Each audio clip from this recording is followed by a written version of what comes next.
New Cartesian system या sign convention. Cartesian system तो हमें पता ही है कि किसी भी प्लेन को हम लोग दो एक्सिस के हेल्प से 4 क्वाड्रेंट्स में डिवाइड करते हैं। एक होती है हॉरिजॉन्टल एक्सिस जिसको कि हम लोग क्या बोलते हैं एक्स एक्सिस, और एक होती है वर्टिकल एक्सिस जिसको कि हम लोग बोलते हैं वाई एक्सिस। दोनों एक्सिस जहां पे एक दूसरे को इंटरसेक्ट करती है वो ओरिजिन कहलाता है। ये सेम सिस्टम हमें ऑप्टिक्स में फॉलो करना होता है।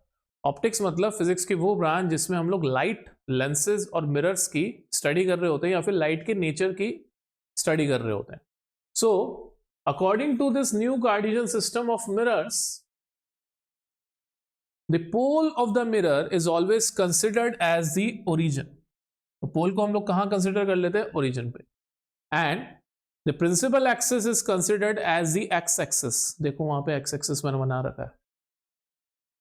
एंड थर्ड पॉइंट जो आपको दिमाग में रखना है हमेशा, the smooth surface of every mirror is always kept towards the left hand side, so we'll need to place the object left hand side above the principal axis. तो main 3 चीजें जहां से शुरुआत होगी कि पोल ऑफ द मिरर को हमेशा हम लोग क्या मानेंगे? ओरिजिन।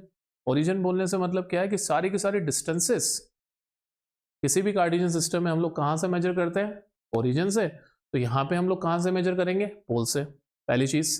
सेकंड चीज जो इंपॉर्टेंट है, reflective surface of mirror is always kept at the left hand side. अब आप चाहते हो कि इसके ऊपर लाइट की रेज आए और वो रिफ्लेक्ट करें, तो आपको ऑब्जेक्ट को कहां रखना पड़ेगा? हमेशा left hand side of the mirror above the principal axis.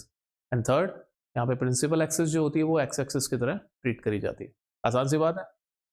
अब रूल ये है, the distances measured in the direction of the light are taken positive.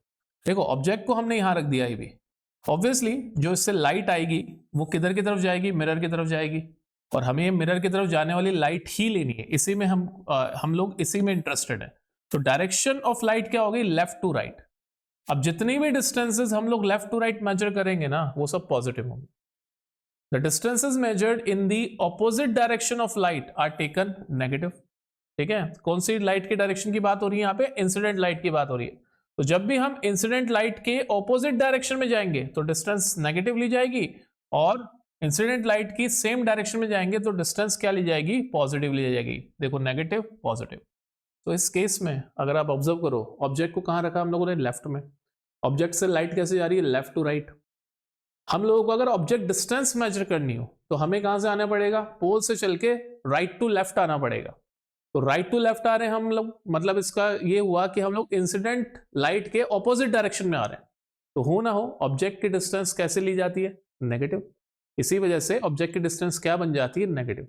Object की डिस्टेंस को u से रिप्रेजेंट करा जाता है, इमेज की डिस्टेंस को v से रिप्रेजेंट करा जाता है, हाइट ऑफ ऑब्जेक्ट को h1 से रिप्रेजेंट करा जाता है, और हाइट ऑफ इमेज को h2 से रिप्रेजेंट करा जाता है। ये इसके कॉमन सिंबल्स है। ठीक है, कुछ जगहों पे हाइट ऑफ ऑब्जेक्ट को HO लिख दिया जाता है और हाइट ऑफ इमेज को HI लिख दिया जाता है।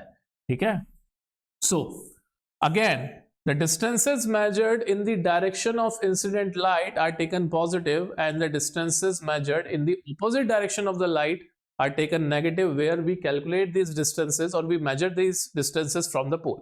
So now assume ये कॉन्केव मिरर था, यहाँ पे ऑब्जेक्ट रखा, इमेज यहाँ बन गई। तो इमेज के डिस्टेंस को मेजर करने के लिए हमें कैसे आना पड़ेगा? इंसिडेंट लाइट की डायरेक्शन के ऑपोजिट डायरेक्शन में। तो यहाँ पे इमेज डिस्टेंस भी क्या हो जाएगी? नेगेटिव हो जाएगी। ऑब्जेक्ट डिस्टेंस भी क्या थी? Negative. On the other hand अगर यहाँ पे कहीं इमेज बन रही होती तो इस केस में हमें इमेज डिस्टेंस को मेजर करने के लिए कैसे जाना होता? इन the direction of the incident light. तो इस केस में जो इमेज की डिस्टेंस हो जाती वो क्या हो जाती? पॉजिटिव। आसान सी बात है। ये तो ही ऑब्जेक्ट डिस्टेंस और इमेज डिस्टेंस की कहानी। सेकंड, अगला रूल है, the heights above the principal axis are taken positive and depth below the principal axis या फिर height below the principal axis are taken negative। तो प्रिंसिपल एक्सिस के जितनी भी ऊपर की हाइट्स होती है उन सबको पॉजिटिव लिया जाता है। प्रिंसिपल एक्सिस के नीचे की हाइट्स को क्या लिया जाता है? नेगेटिव लिया जाता है। ऑब्जेक्ट को आप हमेशा यहां प्लेस करते हो प्रिंसिपल एक्सिस के ऊपर लेफ्ट हैंड साइड पे, तो ऑब्जेक्ट के लिए हाइट हमेशा क्या हो जाती है? पॉजिटिव हो जाती है। अगर इमेज रियल बनेगी मतलब प्रिंसिपल एक्सिस से नीचे बनेगी, रियल इमेजेस हमेशा प्रिंसिपल एक्सिस से नीचे बनती हैं। तो अगर इमेज रियल बनेगी तो उसकी हाइट क्या हो जाएगी? Negative. On the other hand अगर इमेज यहां बन रही है तो इमेज कहाँ बनी है? प्रिंसिपल एक्सिस के ऊपर बनी है, तो height above the principal axis. तो ऐसे केस में इस इमेज की जो हाइट होगी वो क्या हो जाएगी? पॉजिटिव हो जाएगी। आसान सी बात है। तो यहां से कुछ फिक्स कंक्लूजन्स निकलते हैं और वो कंक्लूजन्स आपको हमेशा दिमाग में रखना है। पहला कंक्लूजन तो ये है, object distance is always negative. क्यों? ऑब्जेक्ट को हम लोग हमेशा कहां रखते हैं? Left hand side of the mirror, इसलिए ऑलवेज नेगेटिव। ठीक है। Second, the image distance is negative if the image is real. अगर इमेज डिस्टेंस नेगेटिव है तो इमेज रियल बनेगी। इमेज डिस्टेंस अगर पॉजिटिव है तो इमेज वर्चुअल बनेगी। तो ये हो गया ऑब्जेक्ट और इमेज डिस्टेंस की बात। Height of object is always positive. इसका रीजन क्या है? ऑलवेज वाले पे हमेशा ध्यान रखना। ऑलवेज, ऑलवेज में अभी तक मैंने एक ही चीज बोली है कि object distance is always negative, and दूसरी चीज बोली है height of object is always positive. Why always positive? Because object को आप हमेशा प्रिंसिपल एक्सिस के ऊपर रखोगे और प्रिंसिपल एक्सिस के ऊपर की हाइट हमेशा पॉजिटिव होती है। Height of the real image is always negative, नीचे की तरफ होगी, and height of the virtual image is always positive. तो ये हो गई हाइट्स ऑफ द इमेज की बात। आसान सी बात। Next, for concave mirror it's focal length is always negative. Why? देखो, कॉनकेव मिरर का फोकस कहां होता है? ऑब्वियसली जितना उसका कर्वेचर होगा उसका फोकस वहीं कहीं होगा। तो फोकल लेंथ कहां होगी? पोल एंड फोकस के बीच की डिस्टेंस फोकल लेंथ होगी। तो फोकल लेंथ निकालने के लिए मुझे पोल से फोकस तक चल के आना पड़ेगा, और जब मैं पोल से फोकस तक चल के आ रहा हूं तो डायरेक्शन जो हो रही है वो डायरेक्शन ऑफ इंसिडेंट रे से ऑपोजिट हो रही है। तो ऐसे में फोकल लेंथ क्या आ जाती है कॉनकेव मिरर की? Negative. On the other hand, convex mirror के लिए फोकस उसके राइट में होता है। कॉन्वेक्स मिरर के लिए अगर हम फोकस देखें तो कहाँ आ रहा है? राइट में। और फोकल लेंथ निकालने के लिए हमें कहाँ जाना पड़ेगा? पोल से फोकस पे। और अगर ऑब्जेक्ट को हम लोग अज्यूम करें कि वो प्रिंसिपल एक्सिस के ऊपर रखा हुआ है तो उससे निकलने वाली लाइट कैसे जा रही है? लेफ्ट टू राइट, और हम भी कहाँ ट्रैवल कर रहे हैं? Left to right. तो ऐसे में कॉन्वेक्स मिरर के लिए फोकल लेंथ हमेशा कैसी आती है? पॉजिटिव। तो हमेशा वाली बातें बहुत इंपॉर्टेंट है। हमेशा वाली 4 बातें यहाँ पे, that object distance is always negative, the height of object is always positive, the focal length of concave mirror is always negative, and focal length of convex mirror is always positive.